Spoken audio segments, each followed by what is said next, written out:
The United Nations AIDS program, UNAIDS, recently released a report which indicates that it may be possible to end AIDS by 2030. The report, titled The Path That Ends AIDS, outlined a roadmap of investment, evidence-based prevention and treatment, and tackling the inequalities that are currently holding back progress. HIV and AIDS continues to be a major health concern in Africa, with South Africa continuing to have the highest HIV/AIDS rates in the world. Estimates suggest that 7.7 million South Africans are living with HIV, representing about 14% of the population. The UNAIDS report finds that in 2022, 39 million people worldwide were living with HIV, 1.3 million became newly infected, and 630,000 died from AIDS-related illnesses. Women and girls, especially in Africa, are affected the most, with 4,000 young women and girls infected with HIV every week last year. Now, joining us to discuss this further is the Deputy President of South African HIV Clinicians Society, Dr. Nviwe Mpotulo. Good morning, Doc. Thanks for joining us. Good morning. Good morning. Great to have Thank you you for having me. All right. First of all, I think everyone would probably want to ask this. South Africa is one of the countries with the highest rates when it comes to HIV and AIDS. What would you say are the factors that are still contributing to the increase in numbers of people, infected?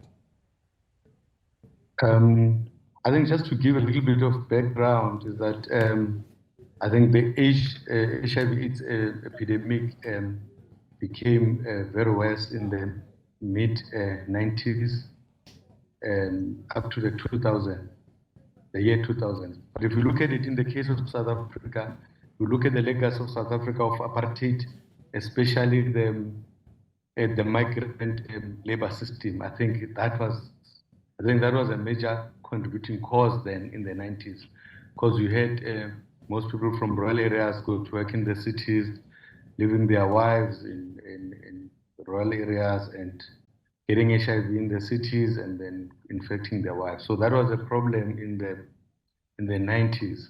But since we've had this program, the HIV treatment program, things have improved. But we still have a problem of high infection rates among young girls and young women. So that's where the HIV infection rate is highest in young girls and young women between the ages of 15 and 25. So if you look at it, that was probably because of the inequalities in the society, in a patriarchal society where women are not equal as men, where men are the breadwinners, where older men are having sex with younger women, and you find that younger women cannot be able to discuss the safe sex with an older, powerful man. So that is our problem currently. You've explained very succinctly why, some of these challenges that we've encountered in terms of the inequalities in a patriarchal society. African countries are particularly affected by HIV and AIDS.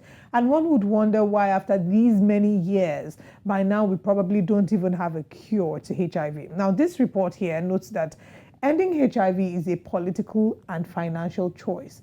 What does this mean in the African context? Yeah.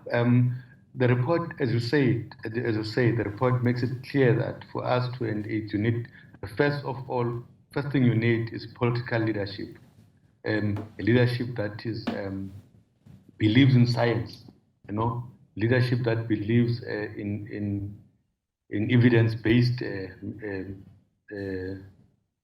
science, leadership that promotes human rights, leadership that doesn't allow discrimination and doesn't allow the abuse of human rights. So that's what it means. So in the African context, we know the problems in the continent.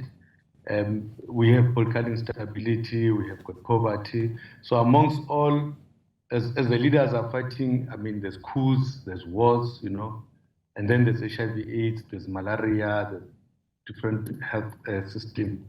So in the midst of Africa having many social ills, having poverty and war, we need leaders who then not forget about the health issues that are facing their people. So strong and bold leadership that believes in science, that works with a non-governmental organization that promotes human rights, that is against discrimination.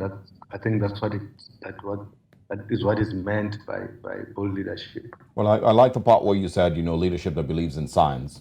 It might be a thing that is lacking greatly across the continent, and we probably need to invest more. And if you can always tell with the level of investment in education in countries across the continent, including here in Nigeria, the giant of Africa. But I want to talk about the reports, the UNAIDS report that says that AIDS could be ended by 2030. Is this in any way exciting? Do you believe that it is possible?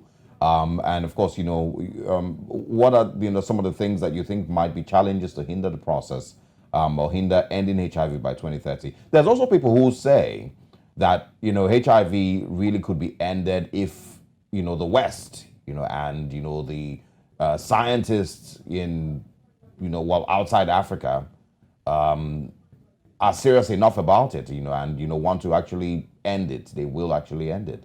And it's a money-making racket for these countries or for these people. Can you address that also?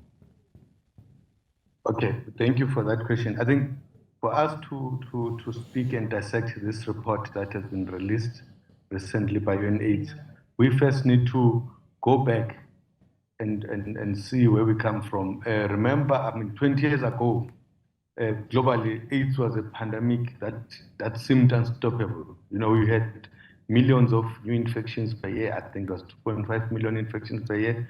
You had 2 million people dying of HIV in a year. You had decreased life expectancy. In South Africa, in the 1990s, when President Mandela was the first president of the country, they had a challenge of life expectancy having gone down from around 64 years to about 52 years. So that was huge. So over the years, since we've had the rolling out of antiretrovirals, what you call ARVs, where you've got a treatment accessible to even the countries in the south and underdeveloped countries. So you've had a change. There's been a change. There's been a reduction in the new infections, reductions in the deaths, improved life expectancy.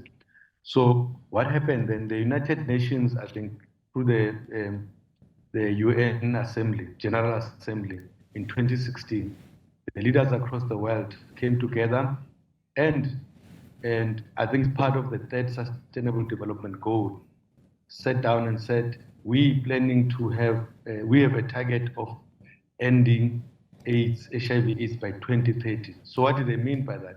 They didn't necessarily mean that there will be the end of HIV. They meant that they would like new HIV infections and deaths to be reduced by 90%. So that was the meaning of the end HIV/AIDS by 2030. So I think recently they've sat down and looked at the targets, and they can see that they are reaching those targets and using what you call 95-95-95 strategy, which means that 95% of people who are HIV positive should know that they're HIV positive, so they should know their status. And 95% of people who are HIV positive should be on ARVs, should be on treatment. And 95% of people on treatment should have their viral load suppressed. As you have said, I think in the previous insight I was listening to you, of people who've got viral suppression unable to infect other people. So that's what it meant, ending AIDS as a public health problem by 2030. So this report says, yes, we are on target to reaching those targets we put in 2016, and then we reviewed in 2020 again. Right. This 95-95-95 status has been achieved by a number of African countries. We've seen it replicated in Rwanda, Tanzania, Eswatini, Botswana. We hope that the rest of the continent will be able to implement this as well. Thank you so much for joining us, Doctor, this morning, and we wish you a wonderful rest of the day. Thank you so much for having us.